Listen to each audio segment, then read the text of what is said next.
Hello मेरे प्यारे मित्रों एवं विद्यार्थियों, YouTube पर प्रियंक व्यास राजे के नाम से मेरा चैनल सर्च करें और उस पर क्लिक करते ही आपको नीचे रेड कलर का सब्सक्राइब का बटन दिखेगा, इसे दबा लें। दबाते ही सब्सक्राइब हो जाएगा। पास में जो बेल आइकन दिखाई दे रहा है उसे प्रेस करें। ऊपर ऑल वाला जो है उस ऑप्शन उसको सेलेक्ट कर लें ताकि हर एक वीडियो आप तक आता रहेगा। और यहाँ पर लाइक वाला बटन दबा दें और पास में मौजूद शेयर बटन से सब जगह पर इसे फैला दें। एक बार ही आप सब्सक्राइब करेंगे, एक व्यक्ति एक बार सब्सक्राइब जरूर करें। नमस्कार मित्रों, मैं हिमांशु व्यास माँ सरस्वती धाम क्लासेज ऋषभदेव में आपका हार्दिक स्वागत करता हूँ। देखिए, आज मैं एक विशेष कारण से यहाँ पर उपस्थित हुआ हूँ। मैं आपको स्पष्ट तौर पे बता दूँ, काफ़ी सारे स्टूडेंट्स की डिमांड आ रही थी क्योंकि अभी फोर्थ कमिंग काफ़ी सारे एग्ज़ाम होने वाले हैं। तो बच्चे कह रहे थे कि सर हमें कैसे भी करके करंट जीके आप तैयार करवा दीजिए, करंट जीके। तो मैं आपको बता दूं, मैं जो आज नया करने वाला हूं केवल और केवल करंट जीके के बारे में हमेशा आपको पढ़ाता रहूंगा, परंतु मेरी एक शर्त है। जब तक आप लोगों का साथ, आप लोगों का स्नेह प्रेम बना रहेगा तब तक मैं वीडियो प्रतिदिन डालता रहूँगा। ये मेरा आपसे एक कमिटमेंट है और आप लोग भी मुझे एक कमिटमेंट करें ताकि मेरा जोश बढ़ता रहे। आपको करना कुछ नहीं है, सिर्फ हमारे जो वीडियो करंट के हैं आप उसे देखिए, एनालिसिस कीजिए और जितने भी कॉम्पिटिटिव एग्जाम की जो तैयारी कर रहे हैं, चाहे आईएएस हो, आरएस हो या RPSC first grade, second grade या थर्ड ग्रेड के अंदर भी जो भी जीके का पार्ट आएगा, या इसके अलावा भी कांस्टेबल, पटवारी या अन्य जितने भी एग्जाम में जहाँ पर भी राजस्थान से संबंधित, हमारे जो राज्य है, भारत से संबंधित और अंतर्राष्ट्रीय संबंधित जितनी भी चीज़ें हैं मैं आपको कंप्लीट करवा दूंगा, वादा है मेरा। परंतु मैंने क्या कहा, मुझे आप लोगों का स्नेह और प्रेम चाहिएगा। आप लोग इसे सभी ग्रुप में शेयर करें ताकि जितने ज़्यादा लाइक, कमेंट और सब्सक्राइब बढ़ेंगे मेरा जोश बढ़ता जाएगा और मैं इसी जोश के साथ आपको करंट जीके कंप्लीट करवा दूंगा। तो आज मैं जो नया काम करने वाला हूँ मैं आपको एक बार बता देता हूँ कि होता क्या है। मैं जो आपको बताने वाला हूँ अंतर्राष्ट्रीय क्रोनोलॉजी मार्केट में अवेलेबल है, एक छोटी सी किताब है, इसके अंदर सारी चीज़ें आ जाएगी। परंतु होता क्या है कि विद्यार्थी इसको ले तो आते हैं, हर महीने ले आते हैं, परंतु इसको ठीक तरीके से पढ़ नहीं पाते हैं। तो बस मैं यही आपको बताने आया हूँ कि मैं इसका कंप्लीट सार, एक भी चीज़ छूटेगी नहीं। और अक्सर बच्चों में कन्फ्यूजन रहता है कि इसमें पढ़ना क्या होता है हमको, क्योंकि ले तो आएंगे, है ना, लेके बैठेंगे, एक दो दिन जोश में बैठ जाएंगे, परंतु उन्हें समझ में नहीं आता कि इसमें क्या पढ़े क्या छोड़े। तो मैं इस वीडियो के माध्यम से अंतर्राष्ट्रीय क्रोनोलॉजी हर महीने, देखिए मैं अभी थोड़ा लेट हो गया हूँ, आज तारीख आप जानते ही हो 15 तारीख होगी, पर थोड़ा सा मैं लेट हो गया हूँ क्योंकि मुझे काफ़ी सारे बच्चों के कॉल आए और मैंने भी रिव्यू लिया था। तो उन्होंने कहा कि सर हम बिल्कुल आपका साथ देंगे, आप बनाइए। तो बस मैं जोश के साथ आपके सामने हाजिर हूँ। देखिए, मैं आपको टारगेट बताता हूँ मैं करने वाला क्या हूँ। अंतर्राष्ट्रीय क्रोनोलॉजी को मैं बिल्कुल सार वाइज कंप्लीट, एक भी चीज़ आपकी छूटेगी नहीं, सीक्वेंसली हम लोग चलेंगे, राष्ट्रीय, अंतर्राष्ट्रीय, भारत के, इसके अंदर सारी चीज़ें लगभग जितने भी करंट जीके सब आ जाएगा, एक भी चीज़ नहीं छूटने वाली है। बस आप लोग इस चैनल को सब्सक्राइब कर दीजिएगा, लाइक करें, कमेंट करें और जितने भी आपके जो भी ग्रुप में आप जुड़े हुए हो, जो पढ़ने, वास्तव में जो पढ़ना चाहते हैं करंट जीके, वहाँ तक आप जरूर पहुँचाइएगा। देखिए, मैं क्या करने वाला हूँ, हर महीने आपके लिए 15 से 20 वीडियो आ जाएंगे, उसके अंदर ये पूरी अंतर्राष्ट्रीय क्रोनोलॉजी कंप्लीट कवर हो जाएगी, ये मेरा वादा है आपसे। अगले महीने जो नेक्स्ट मंथ होगा नवंबर में, मैं 1 तारीख से ही शुरू करने का प्रयास करूंगा। अभी जो अक्टूबर 2020 का जो करंट जीके है अंतर्राष्ट्रीय क्रोनोलॉजी का, वो मैं आपको कंप्लीट करवाऊंगा। और सबसे अच्छी बात क्या होती है कि बच्चे इसको पढ़ नहीं पाते हैं, लेकिन अभी वर्तमान में क्या डिजिटल का प्लेटफॉर्म है, तो वो वीडियो अगर होंगे 15-20 मिनट की वीडियो होंगे तो इजीली वो देख लेते हैं, आप समझ रहे हो। तो मैं कोशिश करूंगा कि ये जो वीडियो बनेगा अपन पार्ट में चलते जाएंगे, आपको बकायदा ऊपर दिख जाएगा अक्टूबर 2020 और उसमें आपको पार्ट दिख जाएगा, पार्ट 1, 2, 3, 4 जितने भी पार्ट बनेंगे इस महीने के, है ना, वो आपको अवेलेबल हो जाएंगे, आप इजीली हमारे चैनल पे देख पाएंगे। और मेरी कोशिश यही रहेगी, मेरा प्रयास यही रहेगा कि 15 मिनट से लगा के 30 मिनट के बीच में ये वीडियो आपको मैं दूंगा। बस आपको क्या करना है, रोज़ इसी टाइम पर लगभग आप समझ लीजिए 9-10 बजे के आसपास में ये वीडियो अपलोड करूंगा ताकि आप उसको 15-20 मिनट एक बार देख लेंगे तो आपका सारी चीज़ कवर हो जाएगी। यानी आपको अलग से कुछ भी पढ़ने की आवश्यकता नहीं है, बस तन मन और लगन से आप लगे रहिए। मेरा वादा है मैं आपको कंप्लीट करंट जीके करवाऊंगा। चलिए अब हम अंतर्राष्ट्रीय क्रोनोलॉजी की तरफ बढ़ते हैं, शुरू करते हैं। तो चलिए शुरुआत करते हैं।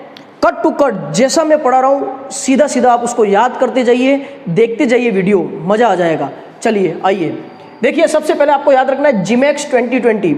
ये जिमैक्स एक प्रकार का समुद्री अभ्यास है, द्विपक्षीय समुद्री अभ्यास है। भारत और जापान के बीच में द्विवार्षिक यानी हर 2 साल में एक बार होता है। इस बात को हमेशा नोट करिएगा। वर्तमान में उत्तरी अरब सागर के अंदर ये जिमैक्स 2020 हुआ है। अगर आपको पूछे कि लास्ट बार कब हुआ था, तो अक्टूबर 2018 में हुआ था। रिमेंबर इट, 2018 द्विवार्षिक है, 2 साल बाद 2020 अभी हुआ है। अभी कहाँ हुआ है? उत्तरी अरब सागर में। और लास्ट बार कहाँ हुआ था? भारत के ही विशाखापत्तनम तट पर हुआ था। इंपॉर्टेंट चीज़ें। अच्छा, इसको याद करने की एक ट्रिक भी बता देता हूँ मैं आपको, जो मैंने बनाई है। देखिए जिमैक्स अंग्रेजी वर्ड है, आप इजीली निकाल लोगे। जे फॉर जापान और आई फॉर इंडिया। इंडिया मतलब क्या हो गया? भारत। तो याद रखिएगा जापान और भारत के बीच में, भारत और जापान के बीच में समुद्री अभ्यास है जो इनकी सेनाओं के बीच में हुआ है। नेक्स्ट देखिएगा, टाइम पत्रिका की वर्ष 2020 की 100 सबसे प्रभावशाली व्यक्तियों की सूची जारी हुई है। इसमें याद रखना भारत से कौन कौन है, क्योंकि देखो कई बार क्या होता है क्वेश्चन ऐसे पूछ ले आपको कि भारत की जो 2020 की जो 100 सबसे प्रभावशाली व्यक्तियों की सूची में कौन शामिल नहीं था, तो उसके लिए हमको पहले क्या होना चाहिए? याद होना चाहिए कौन कौन था। तो आइएगा, मैं प्रयास कर रहा हूँ। देखिए, राजनेता के रूप में केवल नरेंद्र जी मोदी हुए हैं, यहाँ से नामित हुए हैं। ये आपको जान के आश्चर्य होगा, 4 बार हो चुके हैं, 14, 15, 17 और 20। चौथी बार इस सूची के अंदर इनका नाम आया है। Very great. आयुष्मान खुराना आप सभी जानते हो, एक्टर हैं। रविंदर गुप्ता, ये बहुत इंपॉर्टेंट नाम है, इन्होंने HIV पर शोध करी है। ह्यूमन इम्यूनो डिफिशियंसी वायरस, जो एड्स का वायरस है, उस पर इन्होंने शोध किया है। बिल्किस दादी, ये शाहीन बाग जो हमला हुआ था उसमें शामिल थी बिल्किस दादी। और आप इनको तो जरूर जानते हो आप, सुंदर पिचई साहब, ये गूगल के CEO है जो भारतीय मूल के हैं। तो भारत से इन 5 लोगों के नाम अच्छी तरीके से याद कर लीजिएगा। और देखिएगा, अंतर्राष्ट्रीय की बात करें तो डोनाल्ड ट्रंप सब लोग जानते हो, अमेरिका के राष्ट्रपति, शी जिनपिंग चीन के राष्ट्रपति, जो बाइडेन, देखिए इंपॉर्टेंट नाम है, हाईलाइटेड नाम है। अभी जो चुनाव होने वाले हैं नवंबर के अंदर, वहाँ पे अमेरिका के जो राष्ट्रपति के उम्मीदवार है जो बाइडेन, और उपराष्ट्रपति की उम्मीदवार भी कमला हैरिस भी है, ये भी ध्यान रखिएगा। इंपॉर्टेंट, इसको जरूर याद करिएगा, नाओमी ओसाका, ये जापान की टेनिस प्लेयर, एकमात्र टेनिस प्लेयर है जो इस सूची के अंदर 100 प्रभावशाली व्यक्तियों की सूची में नामित हुई है। ठीक है, चलिए देखिए प्यारे दोस्तों, ध्यान रखिएगा, इतनी मेहनत कर रहा हूँ, सब्सक्राइब, लाइक, शेयर जरूर बनता है, सभी ग्रुपों तक पहुँचाए। आप सोचिएगा कितनी मेहनत लगती है।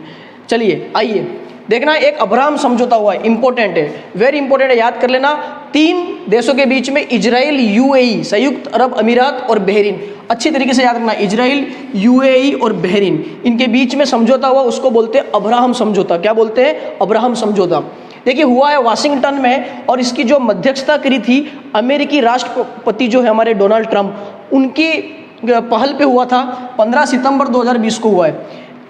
इस अब्राहम समझौता के अंदर हो क्या रहा है सुनना, ये जो UAE और बहरीन है, ये अब क्या करेंगे, इजराइल के अंदर अपने दूतावास खोल सकते हैं, अपने जितने भी ऑफिस है वो वहाँ पे खोल सकते हैं, वहाँ पे उच्चायुक्त की नियुक्ति कर सकते हैं, अधिकारियों की नियुक्ति कर सकते हैं। साथ ही साथ इन तीनों के बीच में पर्यटन, स्वास्थ्य, व्यापार, सुरक्षा आदि के लिए ये आपस में मिलकर कार्य करेंगे। आगे देखिएगा, भारत संयुक्त राष्ट्र महिला स्थिति आयोग, एक प्रकार का ये जो इकोसोक है, यानी कि आर्थिक और सामाजिक जो काउंसिल है, इकोनॉमिक एंड सोशल जो काउंसिल है, उसमें भारत महिला स्थिति आयोग का सदस्य बन चुका है 4 वर्ष के लिए। और इसके अंदर टोटल 54 सदस्यीय लोग हैं। अब सबसे इंटरेस्टिंग बात यहाँ पे देखना, भारत, अफगानिस्तान और चीन, इन्होंने यहाँ पे भाग लिया। तो भारत और अफगानिस्तान को जीत मिल गई, इनके 38 मत, इनके 39 मत, लेकिन चीन को जीत नहीं मिली, मात्र 27 मत हैं।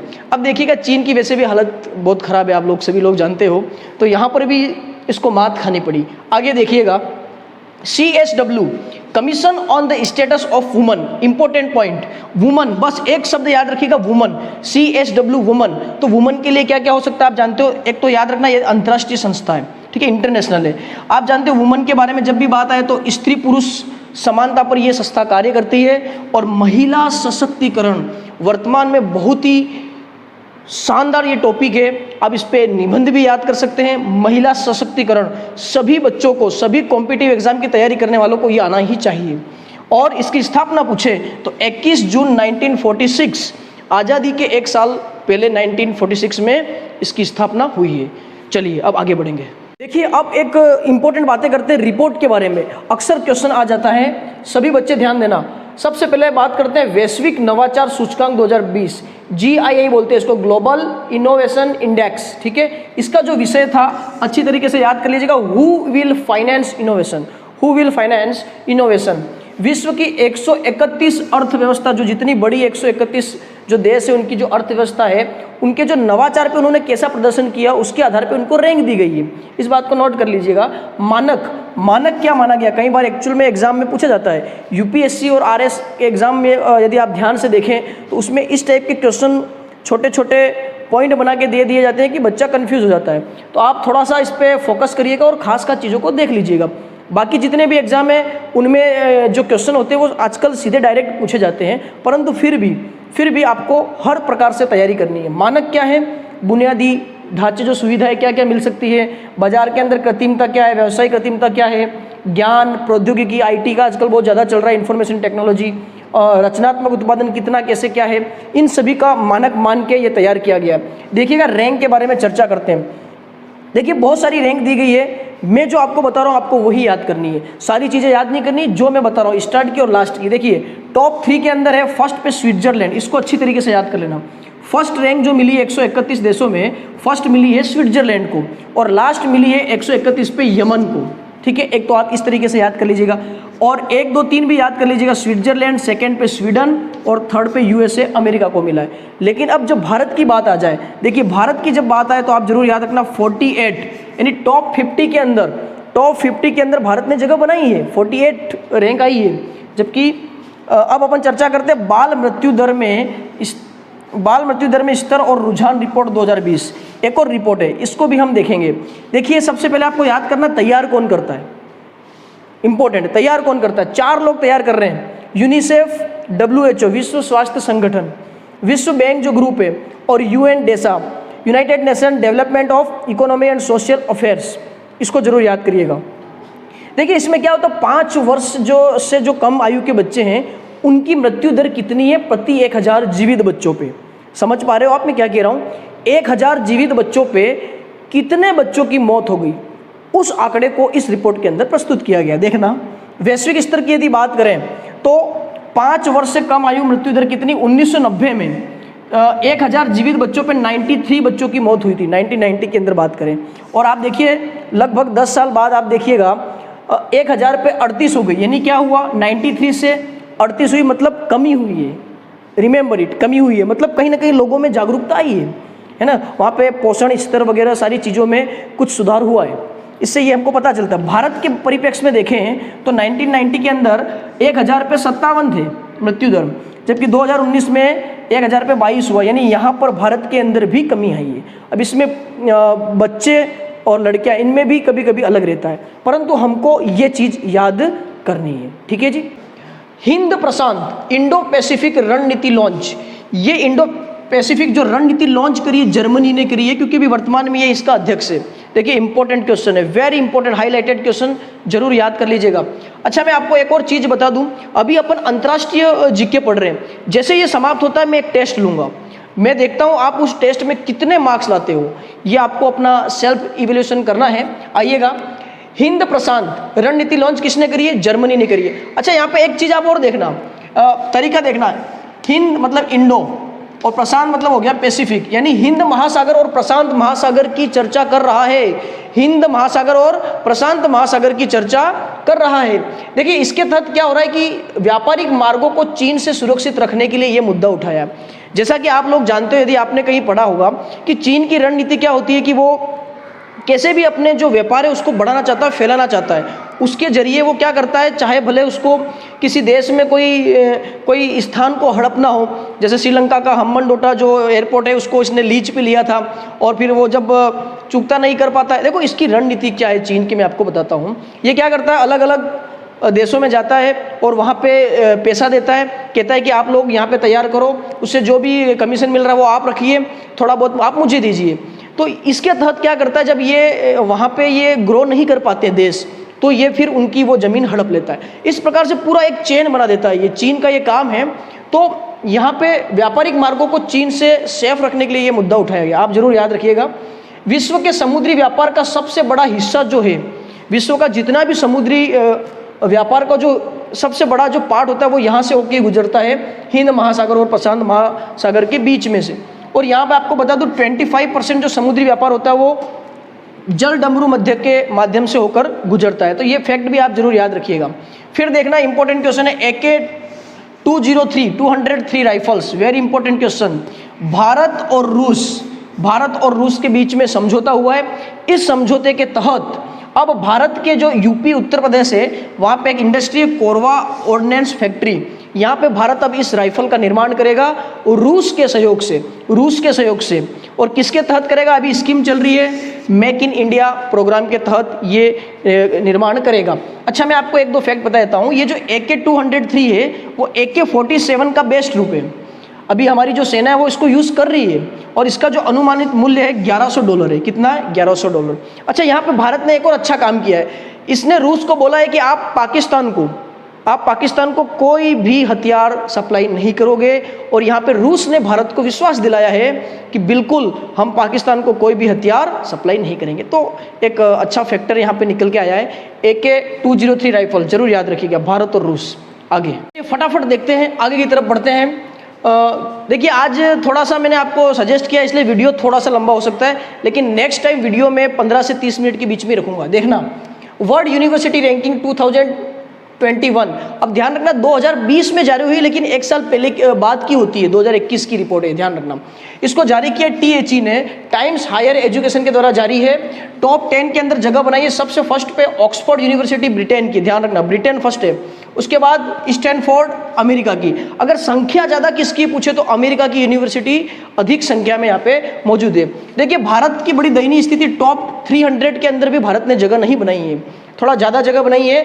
कौन कौन से आप देख लीजिएगा, IIS, Indian institute of science Bangalore, IIT Ropar, IIT Indore और BHU बनारस हिंदू यूनिवर्सिटी। इन 4 व्यक्तियों ने टॉप 500 के बाद की जगह बनाई है, याद रखना।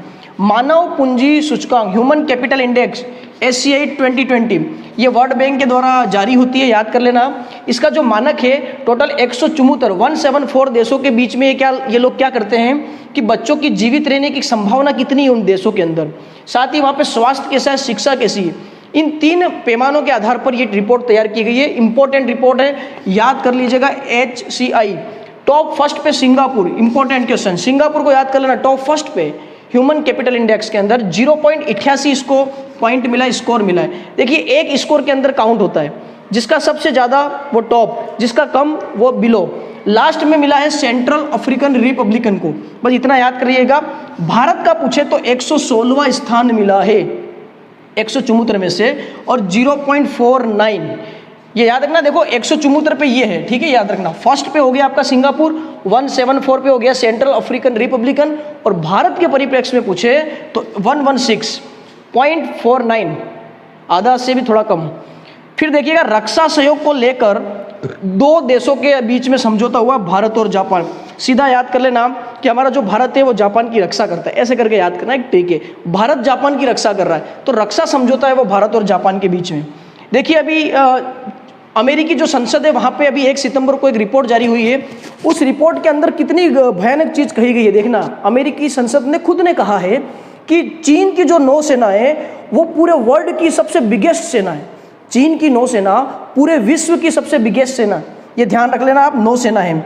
और चीन आजकल किन नीतियों पे काम कर रहा है, मेड इन चाइना 2025 बड़े जोर शोर से काम कर रहा है। OBOR, one belt one road, आप सभी लोग जानते हो, इसके जरिए अपने व्यापार को बढ़ा रहा है। और डिजिटल सिल्क रोड, इन 3 कार्यक्रमों को बहुत तेज़ी से बढ़ा रहा है। साथ ही वहाँ पे जो मिसाइल है, जो न्यूक्लियर वारहेड को ले जाने की संख्या भी इसने दोगुनी कर दी है। न्यूक्लियर वारहेड को ले जाने की संख्या भी इसने क्या कर दी है, दोगुनी कर दी है। तो इस प्रकार से चीन अभी वर्तमान में नौसेना सबसे बड़ी है, ऐसा अमेरिकी संसद का कहना है। आज का पार्ट फर्स्ट का अंतिम स्लाइड हम लेके आगे बढ़ रहे हैं। देखना, गौ हत्या पर प्रतिबंध लगाने का प्रस्ताव श्रीलंका में जारी किया। ध्यान रखना, गौ हत्या पर प्रतिबंध लगाने का प्रस्ताव सबसे पहले श्रीलंका ने प्रस्ताव को पारित किया है। इस बात को आप नोट कर लेना। भारतीय नागरिकों को आतंकवादी घोषित करने की पाक की मांग ठुकराई। देख लो, अभी भी पाक की नापाक कोशिश देख लीजिए आप। हमारे 4 भारतीय नागरिक हैं, अप्पाजी अंगारा, गोविंदा पटनायक, अजय मिस्त्री और वेणु माधव डोगरा।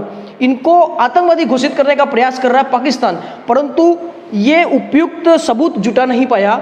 इसीलिए यूएनएससी, जो संयुक्त राष्ट्र सुरक्षा परिषद है, यूनाइटेड नेशन सिक्योरिटी काउंसिल है, उसने पाकिस्तान की मांग को बिल्कुल नकार दिया, ठुकरा दिया है। इंपॉर्टेंट क्वेश्चन है।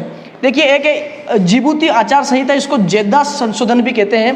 पहली बार इसमें यहाँ पे ध्यान रखना, भारत को पर्यवेक्षक का दर्जा मिला प्रथम बार। और ये जो संहिता है, ये एक प्रकार का कोड ऑफ कंडक्ट है। याद रखना, समुद्री मामलों का एक ग्रुप है। समुद्री मामलों की जो देखरेख करता है वो ये ग्रुप करता है, इसी के नियम के आधार पे होता है। कोऑपरेटिव सोसाइटीज संशोधन बिल, देखना भारत मत कर देना, कोऑपरेटिव सोसाइटी संशोधन बिल पाकिस्तान की संसद द्वारा लाया गया है। ऐसा कहा गया है कि ये जो टेरर को फंडिंग होती है उस पर अंकुश लगाने के लिए पाकिस्तान ला रहा है, परंतु इसकी सच्चाई जानिएगा, पाकिस्तान एक्चुअल में अपने आप को सेव कर रहा है। क्यों सेव कर रहा है कि वो स्वयं को FATF, financial action task force जो है, उसके अंदर पहले भी पाकिस्तान को ग्रे लिस्ट में शामिल कर दिया था, तो अब पाकिस्तान को ब्लैक लिस्ट में शामिल नहीं कर दे। इससे बचने के लिए इसने ये सारा कारगर उपाय किया है और इसने ऐसा बोल दिया कि हम ये बिल लेके आए हैं और ये टेरर फंडिंग पर अंकुश लगाने के लिए लेके आए, ताकि हम ब्लैक लिस्ट में शामिल नहीं हुए। ये पाकिस्तान की चाल है।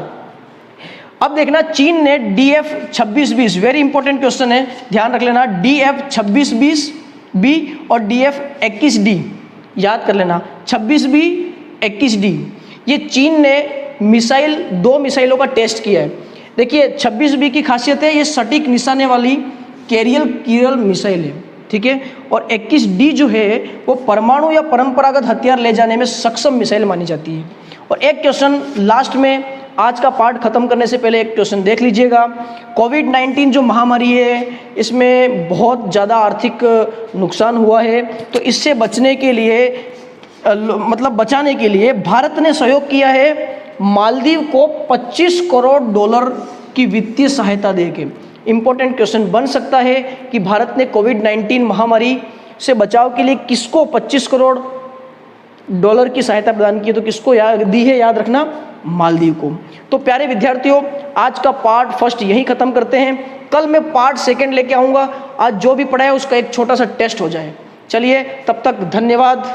आप शेयर करते रहें, मेरा सपोर्ट करते रहेंगे तो मुझे जोश मिलता रहेगा। जितने भी ग्रुप है सब में फैला दीजिए। वंदे मातरम।